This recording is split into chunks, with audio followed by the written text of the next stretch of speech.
Psycho class में। और आज हम करने जा रहे हैं यहाँ पर प्रोपेंसिटी टू कंज्यूम।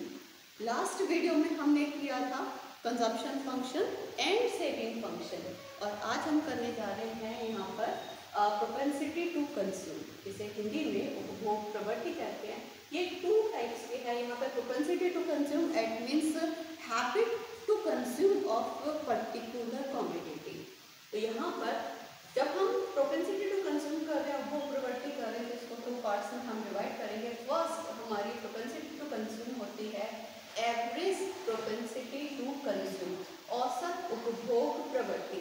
सेकंड है एमपीसी, इसे हम मार्जिनल प्रोपेंसिटी टू कंज्यूम कहेंगे, सीमांत उपभोग प्रवृत्ति। तो यहाँ पे इसकी जब हम डेफिनेशन करते हैं, यदि आपको डेफिनेशन लर्न है, proportionate change in consumption and income, that is the ratio of consumption and income. यदि आपको डेफिनेशन लर्न नहीं है, तो यदि आपको फॉर्मूला रिवाइज है, फॉर्मूला लर्न है, तो आप इसी को ही कन्वर्ट कर दोगे। तो अब इसी का फॉर्मूला है कंजप्शन अपॉन में इनकम। बेटे यहाँ पे ये ध्यान रखना है कि एपीसी यहाँ पे जब हम कर रहे हैं कंजप्शन ग्रेटर देन इनकम, ये आप जरूर ध्यान रखोगे। यदि कंजप्शन ज़्यादा है, इनकम कम है, तो ऐसी सिचुएशन में APC can be greater than 1। ये आपको ध्यान रखना है। ऐसी सिचुएशन में जब उपभोग ज़्यादा है, आय कम है, तो एपीसी 1 से अधिक हो सकता है। एक एग्जाम्पल हम ले लेते हैं। फॉर एग्जाम्पल हमें तो हमारा कंजप्शन दे रखा है 60 और इनकम हमें दे रखी है 20। तो जब आप एपीसी निकालोगे, एपीसी 60 अपॉन में 20, तो इट विल बी 3। तो इसका ध्यान रखोगे, APC can be greater than 1। Second situation है यहाँ पर कंजप्शन स्मॉलर देन इनकम। ठीक है, लास्ट वीडियो में आपको बताया था कि इनकम इंक्रीज होती है तो कंजप्शन भी इंक्रीज होता है, but left behind the income. तो ऐसे सिचुएशन में जब आप इसे करो, एक एग्जांपल हम ले लेते हैं। कंजप्शन है आपका 40 और इनकम है आपकी 80। तो यहाँ पे जब आप एपीसी निकालोगे तो 40 अपॉन में 80, तो देन आप 4 टू 0.5। ठीक है, तो यहाँ पे क्या होगा, तो APC will be smaller than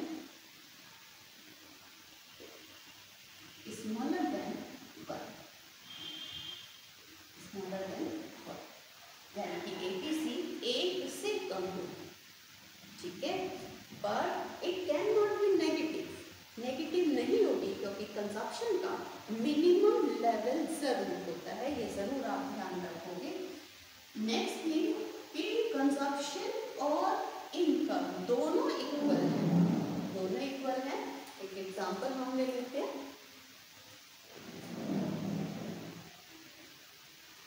यहाँ पे कंजप्शन, फॉर एग्जांपल आपको कंजप्शन 60 दे रखा है, इनकम भी 60 है। जब आप एपीसी निकालो तो 60 अपॉन में 60, तो 1 आ गया। तो एपीसी क्या होगा, वो 1 होगा। तो यहाँ पे आप लिखोगे एपीसी विल बी 1। ठीक है, एपीसी क्या होगा, ये 1 होगा। ये ध्यान रखना है, ये 1 मार्क्स के क्वेश्चन के लिए आपको ध्यान रखना है। एक और चीज यहाँ पर नेक्स्ट, इनकम इक्वल टू 0। यदि इनकम 0 है तो यहाँ पे एपीसी विल बी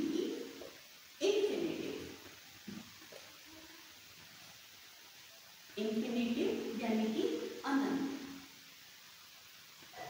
ठीक है, ये इंफिनिटिव होगा, इंफिनिटी होगा। तो एक एग्जांपल इसका भी ले लेते हैं। फॉर एग्जांपल C = 60 है, इनकम इक्वल टू 0 है।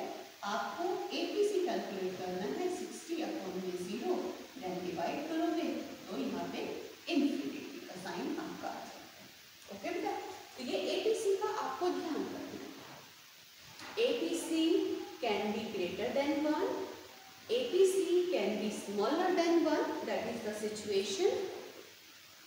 ग्रेटर देन 1 कब होगा? जब कंजप्शन ज़्यादा है इनकम से।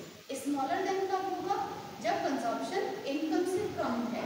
ABC कैन बी यहाँ पे कैन बी 1 कब होगा? जब कंजप्शन और इनकम इक्वल है। ABC कैन बी इन्फिनिटिव कब होगा? जब इनकम इक्वल टू 0। ओके बेटा, तो ये आपको ध्यान रखना है। नेक्स्ट वन हम करेंगे, नेक्स्ट है आपका MPC। MPC कैलकुलेट कर रहे हैं तो डेल्टा C अपॉन में डेल्टा। जब आप इसकी डेफिनेशन में आप इसको कन्वर्ट करो, that is proportionate change in consumption and change in income.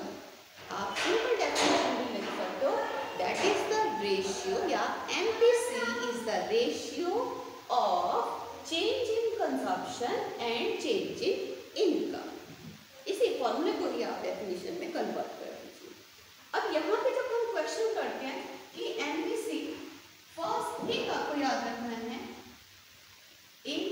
यहाँ पे MPC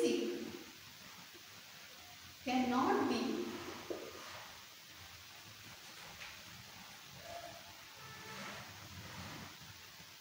ग्रेटर देन और equal to 1. Second, it always smaller than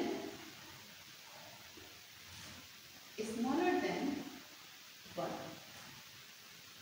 ठीक है, ये जरूर आपको ध्यान रखना है। ये इक्वल टू नहीं, यानी कि ना तो इक्वल टू हो सकता है 1 के और ना ही ग्रेटर देन 1 के हो सकता है, because that is the difference of consumption and difference of income.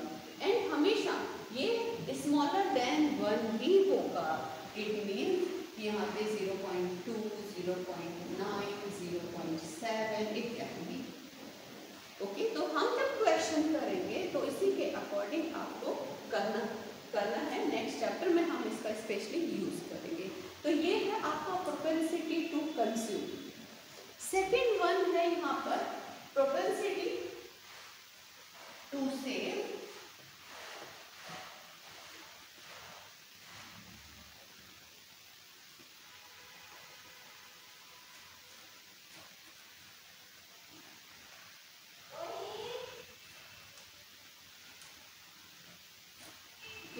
Next one है प्रोपेंसिटी टू सेव। बचत प्रवृत्ति यहाँ पे हैबिट ऑफ सेविंग्स। बहुत सारे लोग बहुत ज़्यादा सेविंग करते हैं, अपने इनकम का मोस्टली पार्ट वो सेविंग में करते हैं।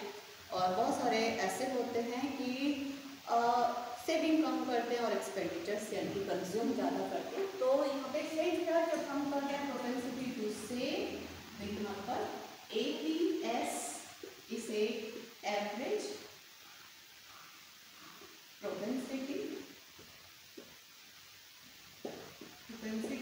to save, यानी कि औसत बचत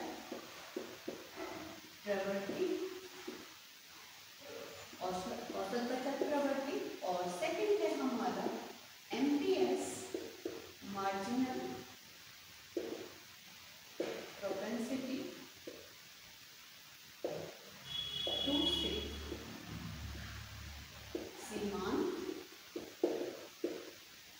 बचत प्रवृत्ति। और स्पेशली जब हम फंक्शन कर रहे हैं, कंजप्शन फंक्शन कर रहे हैं, सेविंग फंक्शन कर रहे हैं, तो इनका सबसे ज़्यादा यूज होता है और 1 मार्क्स के क्वेश्चन इसके आते हैं।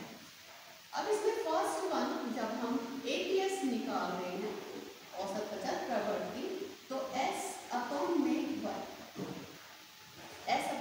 y, यानी कि सेविंग आपको दे रखी होगी, इनकम दे रखी होगी, डिवाइड कर दीजिए, आपका APS निकल आएगा।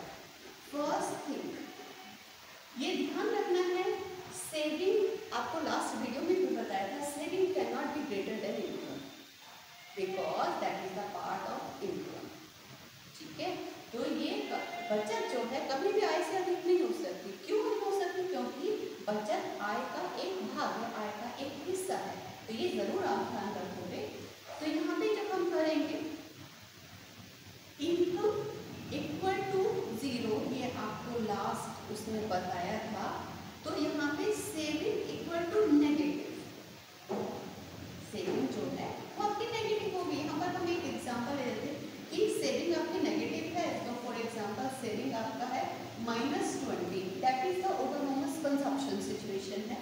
जब आपकी इनकम आपको 0 दे रखी है तो सेम इन्फिनिटी आपका एपीएस जब आप करोगे, एपीएस निकाल के देखिए, APS is equal to -20 upon में 0, तो दैट मीन्स कि इन्फिनिटी सिचुएशन आ जाएगी। क्लियर है? ठीक है, तो यहाँ पे इन्फिनिटी सिचुएशन आपकी आ जाएगी।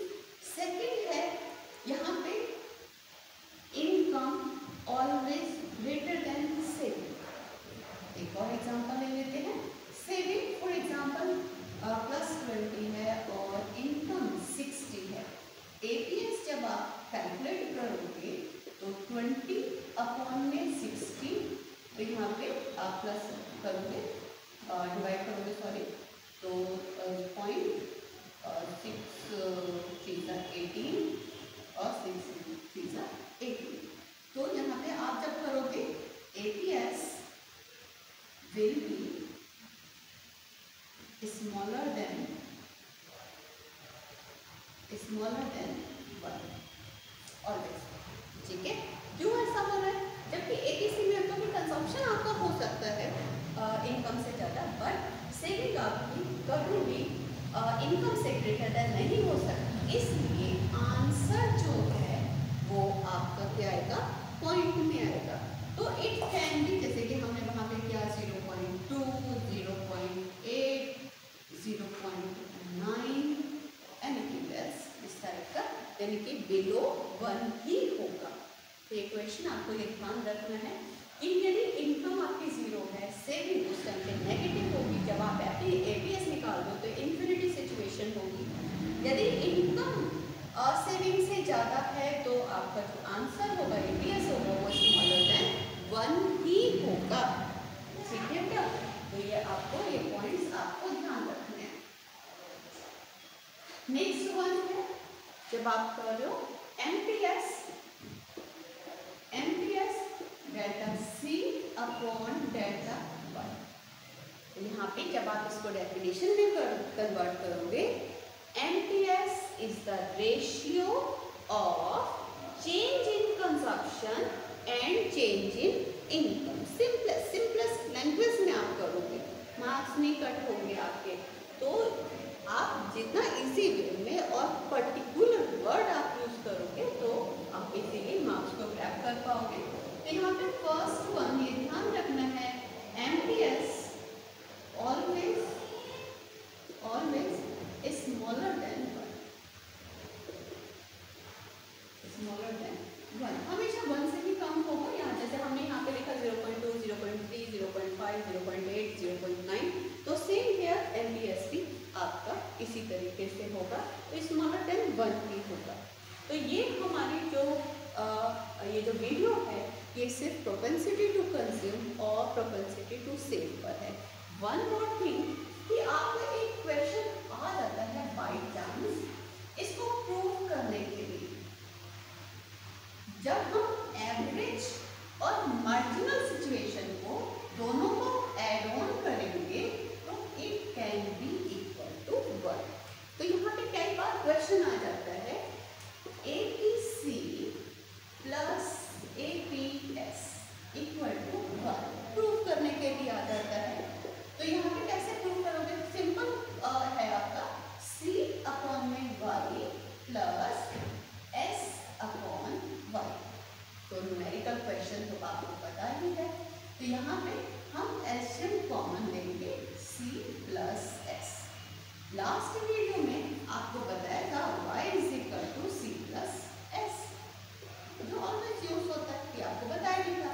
तो यहाँ पे सेम है, जब आप इसको सॉल्व करोगे y अपॉन में y 1 इक्वल टू 1। इन दोनों को जब हम प्लस करते हैं तो क्या आंसर आएगा? 1 ही आएगा। तो सेम हियर ये हम जब एवरेज के लिए करते हैं तो सेम जब हम मार्जिनल के लिए भी यूज कर रहे हैं